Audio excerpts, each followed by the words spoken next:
പുതിയ തലമുറയുടെ പുതിയ പ്രതീക്ഷയുടെ പ്രവേശനോത്സവം ആരംഭിച്ച ആഹ്ലാദകരമായ ദിവസമാണ് ഇന്ന്.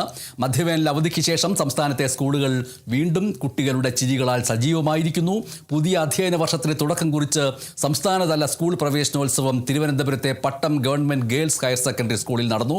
മുഖ്യമന്ത്രി വി.ഡി. സതീശൻ സന്തോഷപൂർവ്വം ആഹ്ലാദപൂർവ്വം പുഞ്ചിരിയോടുകൂടി മധുരം നൽകിയ ആ ഉദ്ഘാടനത്തിന്റെ ചടങ്ങുകളിലേക്ക്. പുതിയ പ്രതീക്ഷകളും സ്വപ്നങ്ങളുമായി ലക്ഷക്കണക്കിന് വിദ്യാർത്ഥികളാണ് ഇന്ന് സ്കൂളിലേക്ക് തിരിച്ചെത്തിയത്. സംസ്ഥാനതല പ്രവേശനോത്സവത്തിന്റെ ഉദ്ഘാടനം തിരുവനന്തപുരത്തെ പട്ടം ഗവൺമെന്റ് ഗേൾസ് ഹയർ സെക്കൻഡറി സ്കൂളിൽ മുഖ്യമന്ത്രി വി.ഡി. സതീശൻ നിർവഹിച്ചു.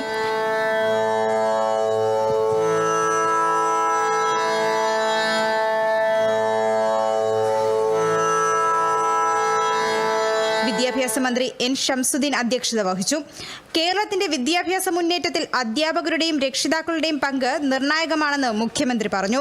വിദ്യാർത്ഥികൾക്ക് അറിവിനൊപ്പം മാനസിക മൂല്യങ്ങളും പകർന്നു നൽകേണ്ടത് സമൂഹത്തിന്റെ കൂടി ഉത്തരവാദിത്തമാണെന്നും അദ്ദേഹം കൂട്ടിച്ചേർത്തു. എനിക്ക് പറയാനുള്ളത്, അധ്യാപകരും കുഞ്ഞുങ്ങളുടെ മാതാപിതാക്കളും തമ്മിൽ നല്ലൊരു ഫ്രണ്ട്ഷിപ്പ് ഉണ്ടാക്കണം, നല്ല സൗഹൃദം ഉണ്ടാക്കണം. കുട്ടികൾ അവരുടെ ചെറിയ പ്രായത്തിൽ ഒരുപാട് കഴിവുകൾ അവരുടെ പുറത്തു വരും അറിയാതെ. ചിലപ്പോൾ വീട്ടിൽ വെച്ചായിരിക്കാം, ചിലപ്പോൾ സ്കൂളിൽ വെച്ചായിരിക്കാം. അങ്ങനെ കണ്ടാൽ അധ്യാപകരും രക്ഷകർത്താക്കളും തമ്മിൽ അത് പരസ്പരം പങ്കുവയ്ക്കണം.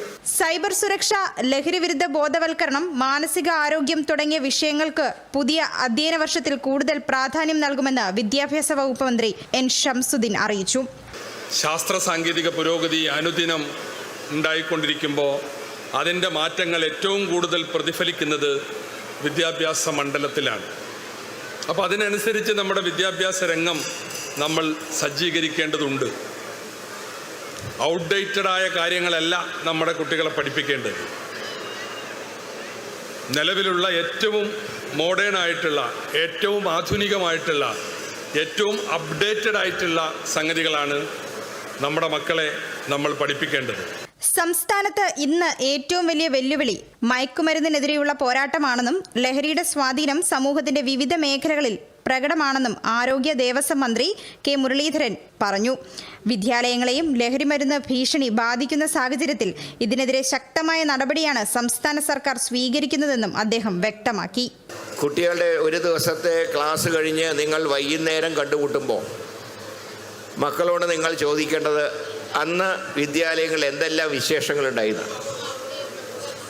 അവർ തുറന്ന് പറയുമ്പോൾ എവിടെയെങ്കിലും എന്തെങ്കിലും പാളിച്ചകൾ കണ്ടാൽ നിങ്ങളുടെ കുട്ടികളെ തിരുത്താനും നിങ്ങൾ ശ്രമിക്കണം. മാത്രമല്ല, ഏതെങ്കിലും മയക്കുമരുന്നിൻ്റെ സ്വാധീനം ഈ പ്രദേശത്തുണ്ടെങ്കിൽ ഉടൻ തന്നെ ബന്ധപ്പെട്ട അധികാരികളെ അറിയിക്കാനും ഈ വിദ്യാലയത്തിൻ്റെ പ്രിൻസിപ്പളും ഹെഡ് മാസ്റ്റർ ഉൾപ്പെടെയുള്ളവർ പ്രത്യേകം ശ്രദ്ധിക്കണം എന്നാണ് എനിക്ക് പറയാനുള്ളത്. പ്രവേശനോത്സവത്തിന്റെ ഭാഗമായി വിവിധ കലാപരിപാടികളും സ്വാഗത ചടങ്ങുകളും സ്കൂളിൽ സംഘടിപ്പിച്ചു. സംസ്ഥാനത്തെ എല്ലാ വിദ്യാലയങ്ങളിലും പുതിയതായി എത്തുന്ന കുട്ടികളെ പൂക്കളും മധുര പലഹാരങ്ങളും നൽകി സ്വീകരിച്ചു. പുതിയ പുസ്തകങ്ങളും പഠനോപകരണങ്ങളും വിതരണം ചെയ്തതോടെ പുതിയ അധ്യയന വർഷത്തിന് ആവേശകരമായ തുടക്കമായി. Kerala vision news, Thiruvananthapuram.